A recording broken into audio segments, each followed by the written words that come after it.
let me tell you a story. Hi, my name is Bernard and welcome to episode 3 of the James the Convict series. If you haven't seen the previous episodes, I highly recommend you give them a look. In this video, we'll talk more about James's Braintree session and then about his court decision trial at Chelmsford and much more. Let's get into it. You can probably tell by now that I love genealogy and love discovering ancestors and piecing together their stories. I believe that understanding where we come from helps us understand who we are. One of the many things that triggered my interest in genealogy was my father saying to me his grandfather Joseph came from England in charge of prisoners. At least this is what his father told him. As you may know, people were once deeply ashamed of having convict ancestors.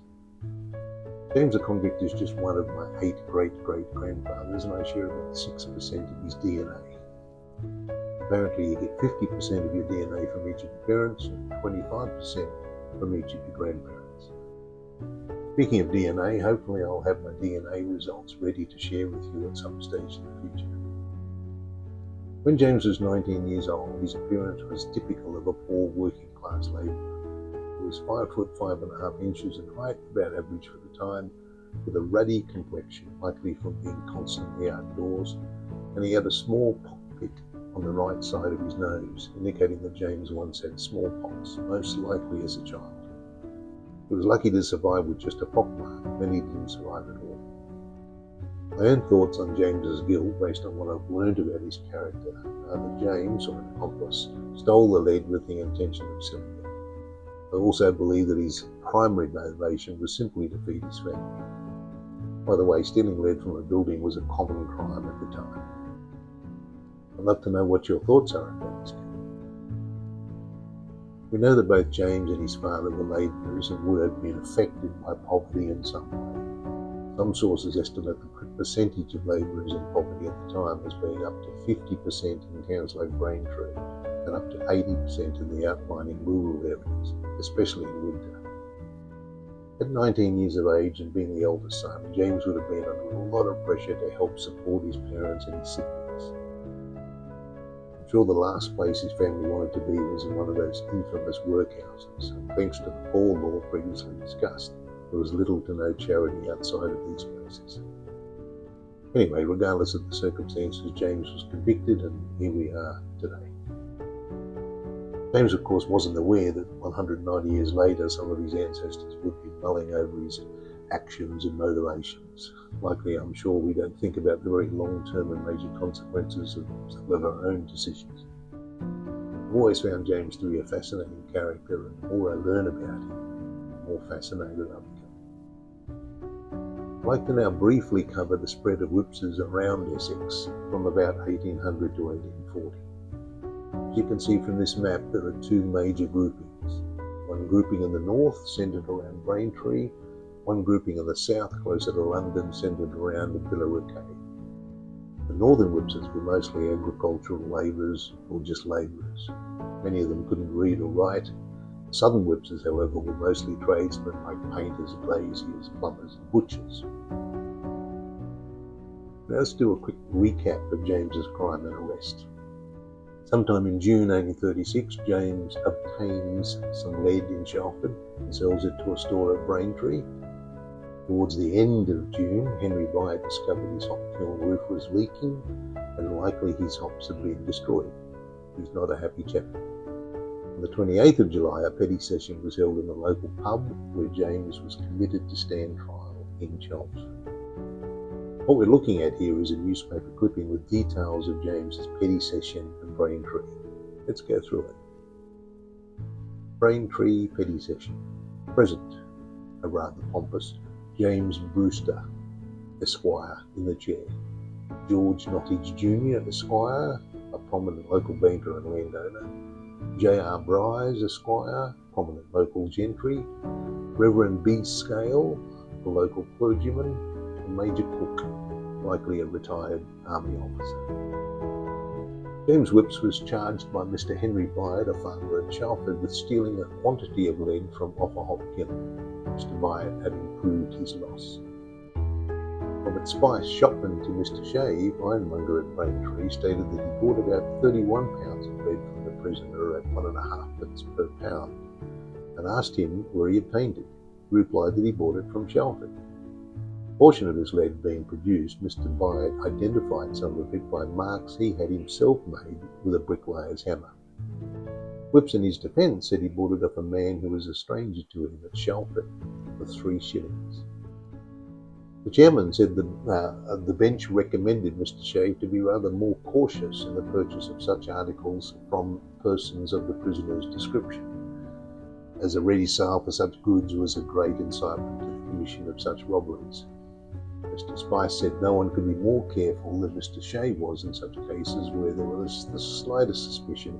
He always, as in this case, put the articles aside so that he might be able to identify them.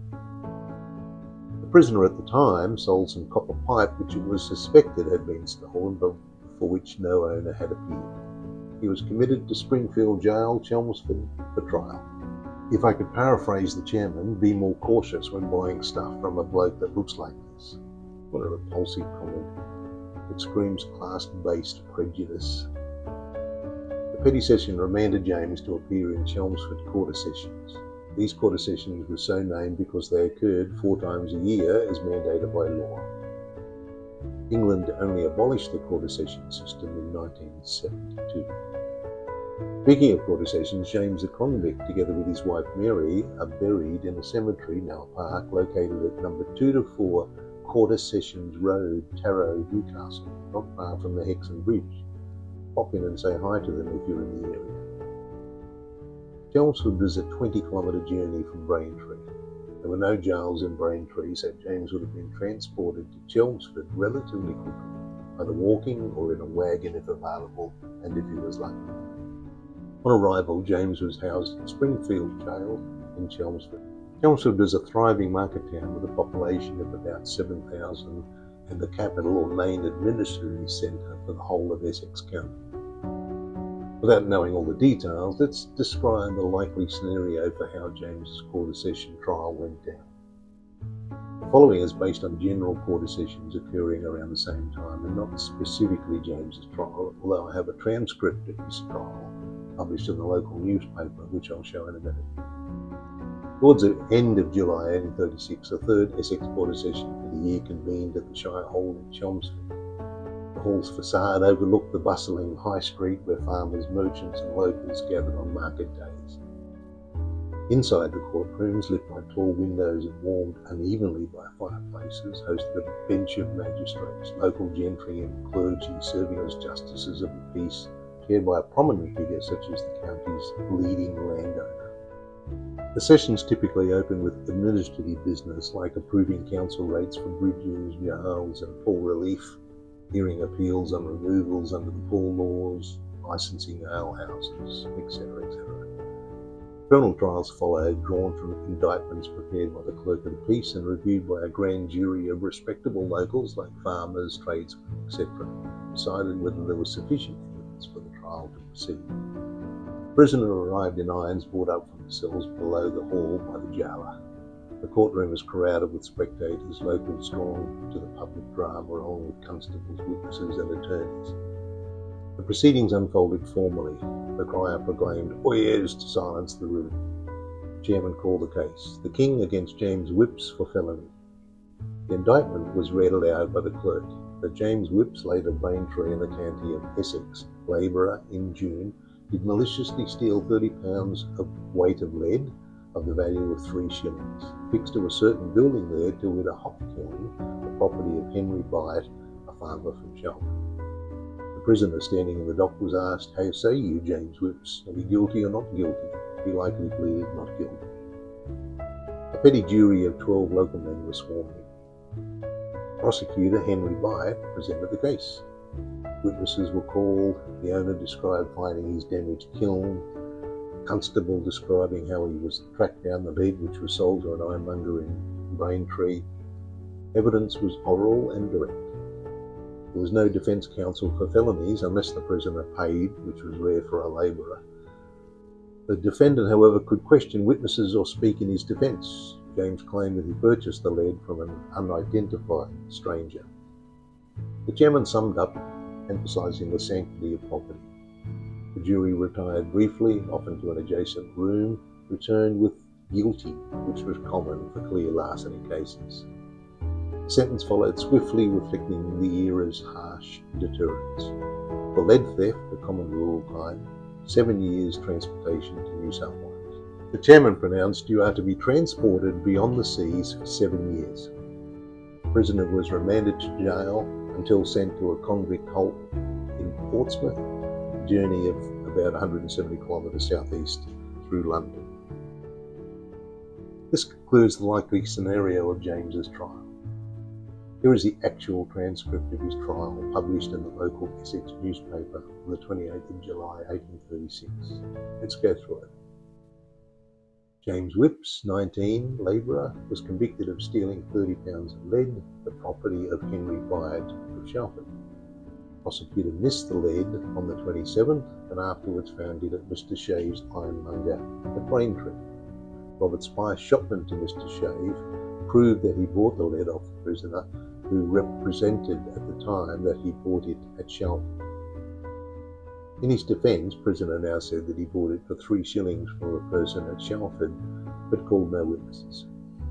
Transported for 7 years, the prisoner, on leaving the bar, impudently said, "Thank you, sir, I can do that easily." What an amazing statement for James to make in his trial. Our next stop in this series will be Portsmouth. Hope you enjoyed this episode of the James the Convict series. Please let me know if you have any questions or comments. I'd love to hear from you. See you in the next one.